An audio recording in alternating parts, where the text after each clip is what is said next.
tengah badai, ingin ku selalu bersama, rasakan keindahan hati kehadiran-Mu Tuhan.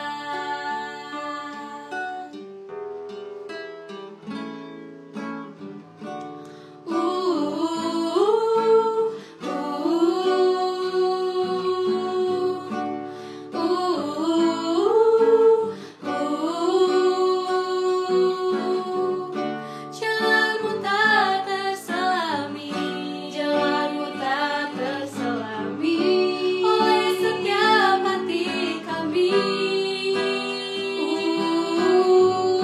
Namun satu hal ku percaya, ada rencana yang indah. Tiada terduga kasih-Mu, tiada terduga kasih-Mu, heran dan besar bagiku. Arti kehadiran-Mu selalu nyata di dalam hidupku. Penyertaan-Mu sempurna, rancangan-Mu penuh damai, aman dan sejahtera walau di tengah badai. Ingin ku selalu bersama, rasakan keindahan arti kehadiran-Mu Tuhan. Penyertaan-Mu sempurna, rancangan-Mu penuh damai, aman dan sejahtera walau di tengah badai. Ingin ku selalu bersama, rasakan keindahan arti kehadiran-Mu Tuhan. Arti kehadiran-Mu Tuhan. Arti kehadiran-Mu Tuhan.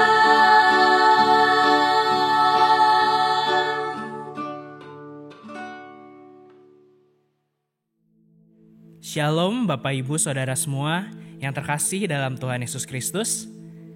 Syukur pada Allah kita masih dapat dikumpulkan hari ini untuk kita semua dapat mendengarkan firman Tuhan. Sebelum kita mendengarkan firman Tuhan pada hari ini, marilah kita berdoa. Tuhan Yesus, terima kasih Tuhan karena Engkau telah mengumpulkan kami lagi Tuhan, untuk kami semua Tuhan dapat mengikuti KIS pada hari ini ya Tuhan. Kau yang pimpin kami semua Tuhan, jikalau sebentar lagi Tuhan kami akan mendengarkan firman-Mu ya Tuhan, biar Engkau saja Tuhan yang berbicara langsung pada kami ya Tuhan. Kau juga Tuhan yang berkati Tuhan hamba-Mu yang akan membawakan firman Tuhan Tuhan. Kau yang berkati Tuhan hamba-Mu ini Tuhan yang terbatas ya Tuhan. Terima kasih Tuhan Yesus, Kau yang pimpin Tuhan jalannya KIS pada hari ini sampai akhirnya nanti ya Tuhan. Terima kasih Tuhan Yesus, dalam nama Tuhan Yesus kami sudah berdoa. Haleluya, amin. Pembacaan firman Tuhan pada hari ini terambil dari Kolose 1 ayat 20.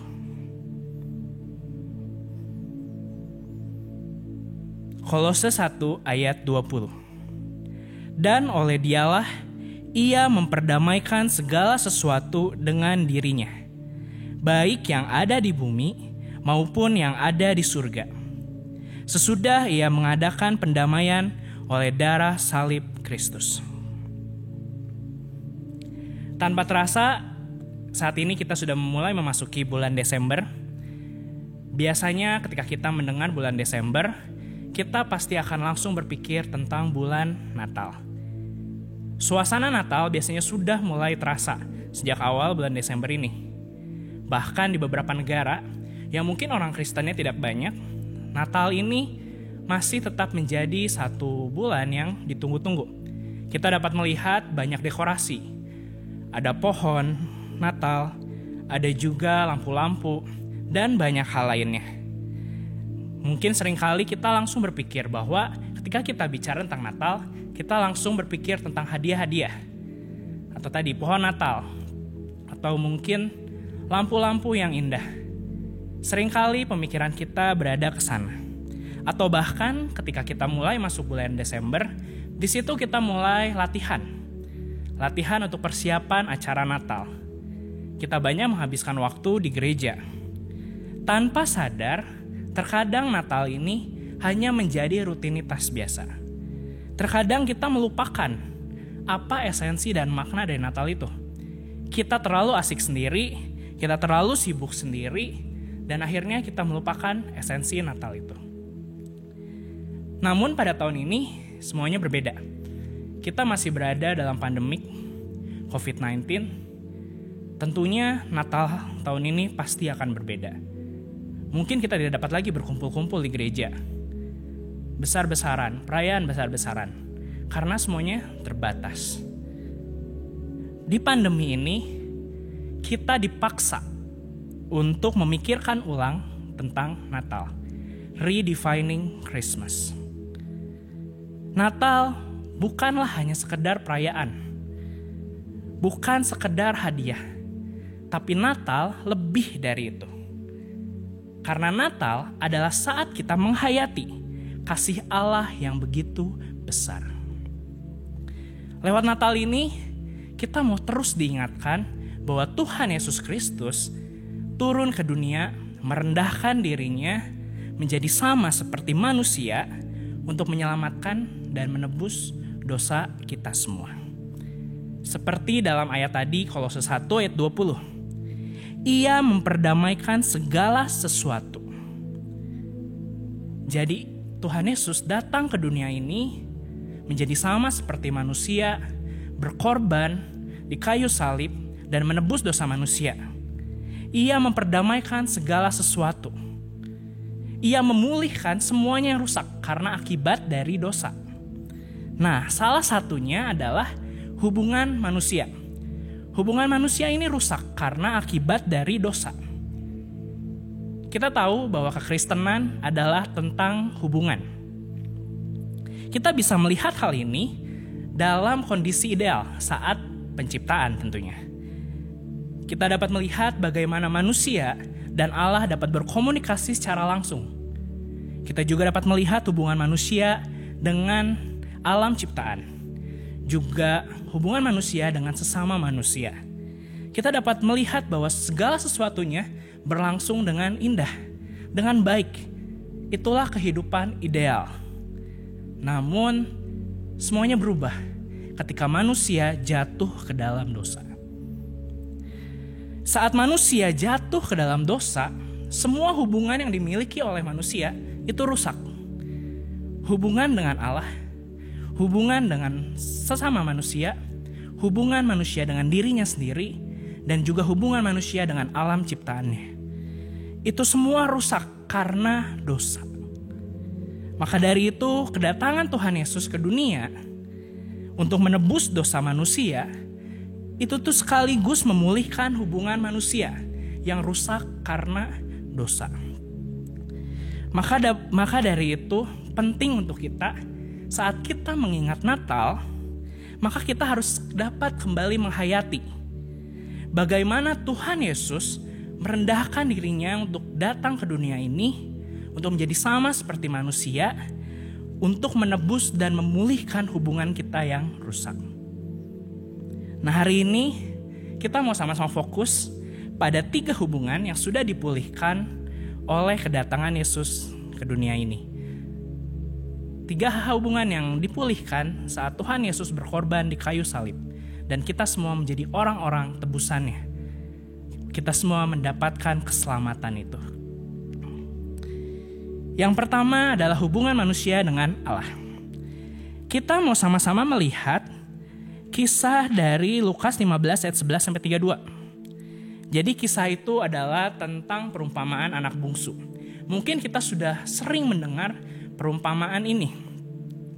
Jadi ada seorang anak bungsu, dia memiliki ayah. Ayahnya ini adalah seorang tuan, bisa dibilang. Memiliki harta yang banyak. Dia meminta bagian hartanya, lalu dia pergi, dan setelah dia pergi, dia memboroskan harta miliknya, sampai dia menjadi jatuh miskin. Saat melihat perumpamaan ini, kita perlu tahu bahwa masyarakat Yahudi itu melihat status seseorang. Kita bisa lihat di Lukas 15 ini, mereka pemungut cukai dan orang berdosa itu makan bersama Yesus. Dan orang Farisi mempertanyakan hal ini karena orang Yahudi sangat melihat status. Kita bisa lihat bahwa anak bungsu ini awalnya dia memiliki status yang tinggi karena dia adalah anak seorang tuan. Sampai akhirnya dia meninggalkan ayahnya, dia memboroskan hartanya, dan sampai akhirnya dia bekerja memberi makan babi.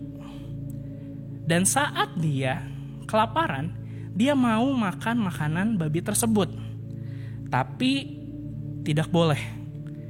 Berarti kalau kita lihat statusnya, awalnya dia memiliki status yang tinggi, sampai akhirnya dia benar-benar terjatuh statusnya menjadi status yang sangat rendah, bahkan lebih rendah dari babi. Karena saat dia meminta makanan babi, tidak diberikan. Oleh karena itu, kita bisa lihat bahwa anak ini ketika dia ingin pulang, dia mengharapkan hanya menjadi hamba ayahnya.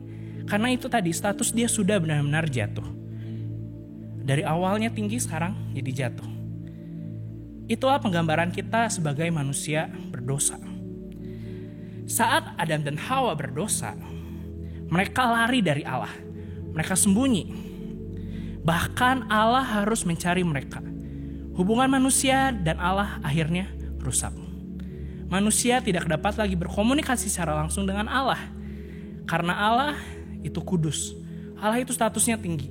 Sedangkan akibat dari dosa, manusia berada dalam titik terendahnya. Manusia hanya menunggu waktu untuk binasa. Tapi ada satu hal menarik dari kisah perumpamaan anak bungsu ini. Kita mau sama-sama baca di Lukas 15 ayat 20. Lukas 15 ayat 20. Maka bangkitlah ia dan pergi kepada bapaknya. Ketika ia masih jauh, ayahnya telah melihatnya. Lalu tergeraklah hatinya oleh belas kasihan. Ayahnya itu berlari mendapatkan dia, lalu merangkul dan mencium dia. Kita dapat lihat, ketika anak bungsu ini dia pulang, dengan status dia yang rendah, dia ingin datang ke rumah bapaknya. Dan ketika bapaknya melihat anak bungsu ini dari kejauhan, bapaknya ini berlari, hatinya tergerak oleh belas kasihan. Satu hal yang menarik adalah ayahnya ini berlari dan mendapati anaknya. Mengapa? Karena kita tahu bahwa ayahnya ini memiliki status yang tinggi. Jadi sudah sewajarnya ketika orang memiliki status yang tinggi, biasanya statusnya yang lebih rendah itu yang menghampiri. Jadi misalnya ketika ayahnya dia sebagai tuan, dia ingin memanggil hambanya, maka hambanya yang akan mendatangi tuannya. Maka tidak wajar, maka aneh ketika ada seorang tuan, dia berlari untuk mendapatkan hambanya karena tingkat status yang berbeda, status sosial yang berbeda. Tapi kita lihat di sini bahwa karena begitu besar kasih bapaknya kepada anaknya, dia sampai menghampiri anaknya. Bahkan bukan cuma menghampiri, dia berlari. Dia secara tidak langsung membuat statusnya yang tinggi menjadi rendah, sama seperti anaknya. Lalu dia mendapati anaknya, memeluknya, dan juga menciumnya. Kita bisa lihat bagaimana kasih dari bapaknya yang begitu besar, sehingga dia rela untuk menurunkan statusnya, untuk menjadi sama seperti anaknya, dan akhirnya mendapati anak itu, memeluk dan mencium juga. Itulah sama seperti Allah. Karena begitu besar kasih Allah, maka kita bisa lihat di Natal ini, Tuhan Yesus Kristus datang sendiri ke dunia, merendahkan dirinya untuk menjadi sama seperti manusia berdosa. Untuk apa? Untuk menebus kita semua, untuk memberikan keselamatan. Sama seperti ayah tadi, di kisah dari perumpamaan si bungsu. saat kita memikirkan tentang Natal, kita mau menghayati kembali bagaimana Tuhan Yesus Kristus yang berada pada status yang tinggi, dia rela merendahkan dirinya untuk menjadi sama seperti manusia. Kita sekarang di bulan Desember ini sudah semakin dekat dengan Natal, kita mau sama-sama kembali merenungkan bagaimana relasi kita dengan Allah sekarang. Mungkin kondisi pandemik ini kondisi yang berbeda. Mungkin ada banyak dari kita merasa kecewa dengan Tuhan. Mungkin banyak dari kita merasa, kenapa Tuhan hal ini bisa terjadi pada saya? Mungkin kita merasa kita udah tidak percaya lagi sama Tuhan. Tapi ingatlah, lewat Natal ini kita mau sama-sama diingatkan lagi bagaimana pengorbanan Allah yang begitu besar sehingga kita dapat diselamatkan. Kita mau sama-sama belajar untuk terus hidup berelasi dengan Tuhan. Kita mau terus belajar untuk hidup bersama dengan Tuhan. Karena hidup manusia tanpa Tuhan itu tidak bisa apa-apa. Makanya penting untuk kita terus menjaga relasi kita dengan Tuhan. Karena apa? Karena Dia adalah Allah yang berdaulat atas kehidupan kita. Dia adalah Allah sumber. Maka dari itu penting untuk kita terus jaga relasi kita dengan Tuhan. Ketika mungkin kita punya pikiran, kita gak suka sama Tuhan, kita kecewa sama Tuhan, kita mau sama-sama bertobat. Kita mau sama-sama lagi kembali. Kita mau sama-sama mengingat begitu besar kasih Allah. Kita manusia yang berdosa, yang seharusnya binasa, kita dapat diselamatkan. Semua hanya karena anugerah, bukan karena perbuatan baik kita. Maka dari itu kita mau sama-sama kembali merenungkan relasi kita dengan Allah saat ini. Itu yang pertama. Yang kedua adalah hubungan manusia dengan dirinya sendiri. Ketika dalam kisah kejatuhan manusia, kita sama-sama lihat bahwa ketika manusia berdosa, dia sadar bahwa dirinya itu telanjang. Disitulah saat-saat di mana hubungan manusia dengan dirinya sendiri itu rusak. Gambar diri dari manusia rusak karena dosa. Dia akhirnya melihat diri dia telanjang. Dan itu bisa kita lihat sampai sekarang. Manusia selalu mencari kepuasan, selalu ingin mencapai kesempurnaan, baik itu dalam penampilan atau apapun hal itu. Karena mereka ingin sama seperti kondisi ideal saat sebelum jatuh dari dosa. Mungkin kita juga pernah merasakan. Kita seringkali merasa insecure, merasa tidak aman, merasa tidak nyaman dengan diri kita. Kita tidak suka dengan diri kita. Bahkan ada beberapa orang membenci diri mereka. Itu merupakan dampak dari dosa. Dampak dari dosa yang begitu menyeluruh sampai hubungan dengan diri sendiri itu bisa rusak.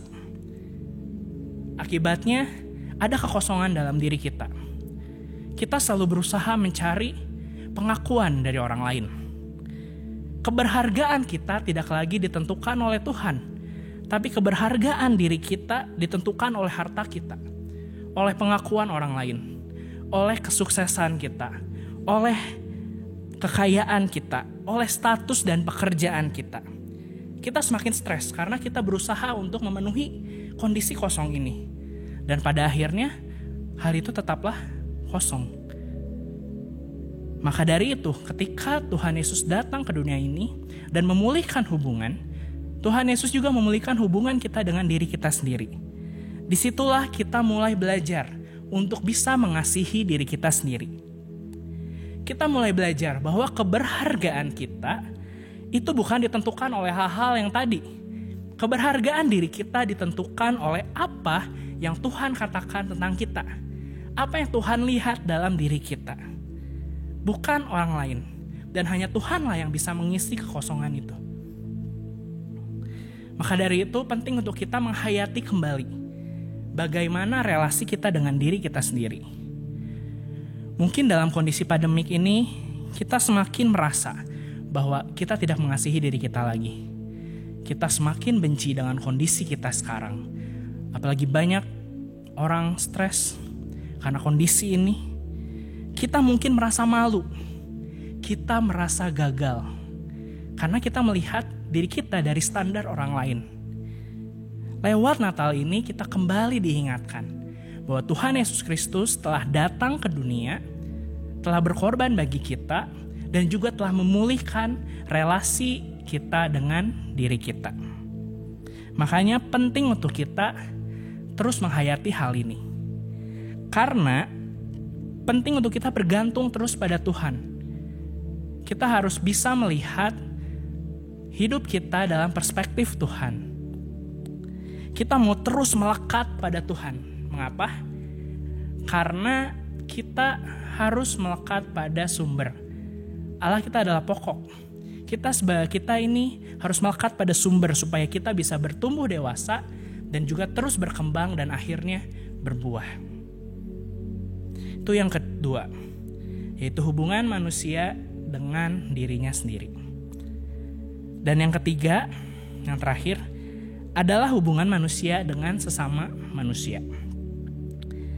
Saat kejatuhan manusia dalam dosa, kita sama-sama tahu bahwa ketika Allah bertanya pada Adam, Adam menyalahkan Hawa, dan Hawa menyalahkan ular. Disitulah titik di mana saat manusia jatuh dalam dosa, hubungan antar manusia itu mulai rusak. Bahkan ini bisa kita lihat sampai sekarang. Ada berapa banyak hubungan anak dan orang tua yang rusak. Bahkan sampai ada anak yang membunuh orang tua, mungkin kita pernah dengar di berita. Atau sebaliknya, ada orang tua yang membunuh anak. Atau hubungan suami istri, pertemanan, semuanya banyak yang rusak. Kenapa? Karena kita hidup dalam dunia yang sudah terdampak dosa. Khususnya dalam pandemi ini. Dalam pandemi ini, kemarin saya sempat baca salah satu berita bahwa angka perceraian itu tuh semakin tinggi. Angka perceraian semakin tinggi. Kenapa? Ya karena masalah pandemi ini. Di pandemi ini semua orang tertekan. Pada akhirnya hubungan-hubungan ini tidak dapat bertahan.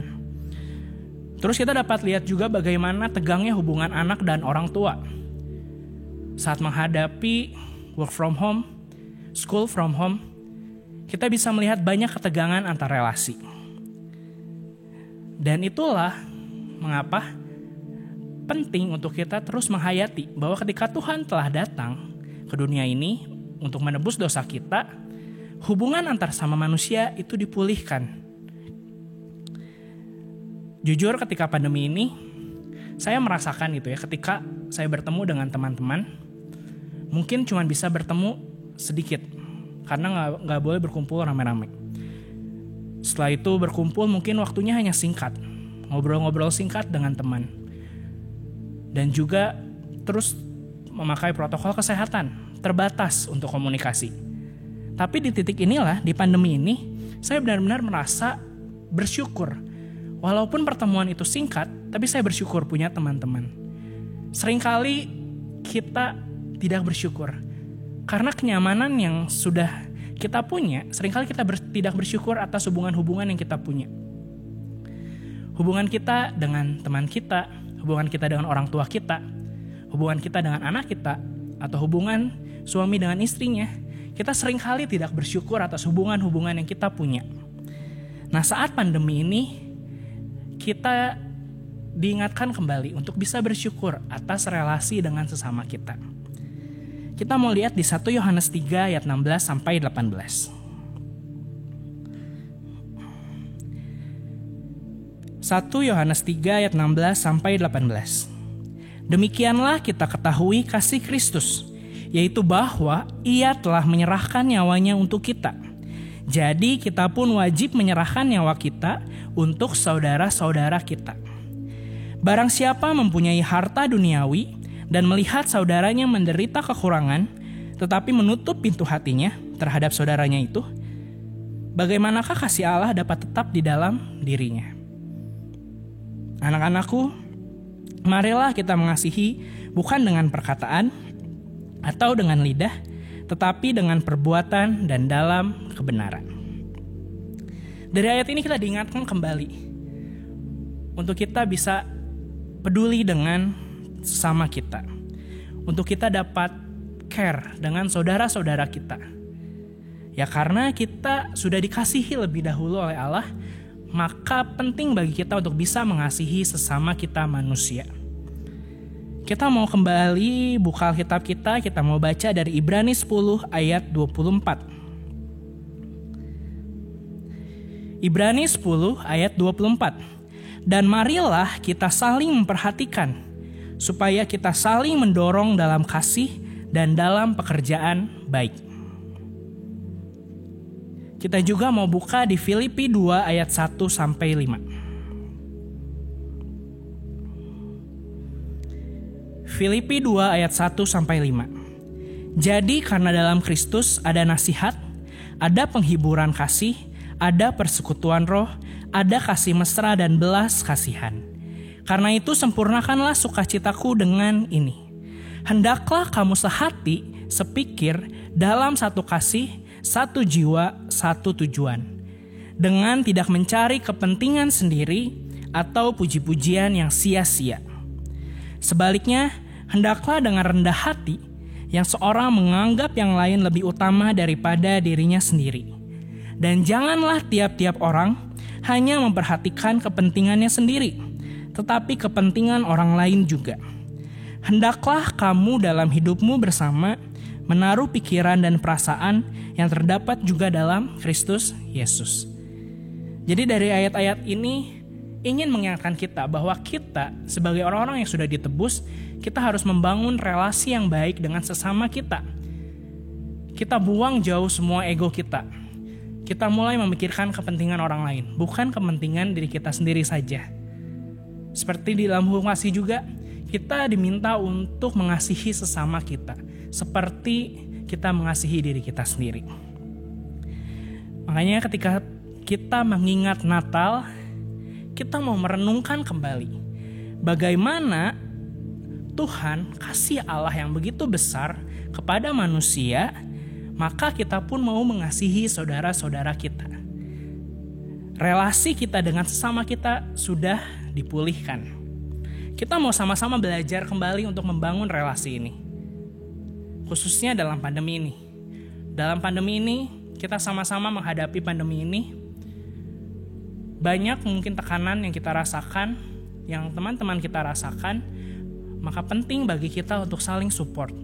Penting bagi kita untuk saling mendukung satu sama lain. Kita mau sama-sama terus menjaga persekutuan dengan teman-teman seiman kita, dengan rekan-rekan sepelayanan kita. Kita mau menjaga satu sama lain. Nah sekarang, kita mau coba pikirkan satu orang yang mungkin satu orang ini sudah lama tidak kita hubungi. Sudah lama hubungan kita dengan dia rusak. Sudah lama hubungan kita dengan dia semakin menjauh. Kita mau sama-sama kembali bangun relasi. Kita mau sama-sama kembali bangun jembatan relasi antara kita dan teman-teman kita yang sudah jauh. Kenapa? Karena kita diminta oleh Tuhan sendiri untuk mengasihi sesama kita. Kita mau terus bangun relasi ini. Karena relasi kita dengan sesama kita sudah dipulihkan. Relasi kita dengan Tuhan sudah dipulihkan. Maka penting untuk kita dapat mengasihi sesama kita. Dan kita tunjukkan kita mengasihi sama kita dengan action. Bukan hanya di ucapan saja. Jadi sekarang kita semua sudah memasuki bulan Desember. Kita mau memasuki Natal. Mungkin kita memasuki Natal tahun ini dengan kondisi yang berbeda. Tapi kita mau sama-sama kembali merenungkan makna Natal, esensi dari Natal itu sendiri. Bahwa Tuhan Yesus Kristus sudah turun ke dunia, merendahkan dirinya menjadi sama seperti manusia untuk mengorbankan dirinya untuk menebus dosa manusia. Dan saat dosa kita sudah ditebus, maka relasi yang kita miliki itu dipulihkan. Relasi kita dengan Allah, relasi kita dengan diri kita sendiri, dan juga relasi kita dengan sesama kita. kita mau sama-sama terus belajar agar kita semua dapat terus menjaga relasi-relasi yang sudah dipulihkan ini. Dan ingat, tentunya kita mau sama-sama belajar untuk terus bergantung pada Tuhan yang adalah sumber. Karena hanya Allah lah saja yang berdaulat atas kehidupan kita. Amin. Marilah kita berdoa. Tuhan Yesus, terima kasih Tuhan, karena Engkau telah mengingatkan kami lagi ya Tuhan.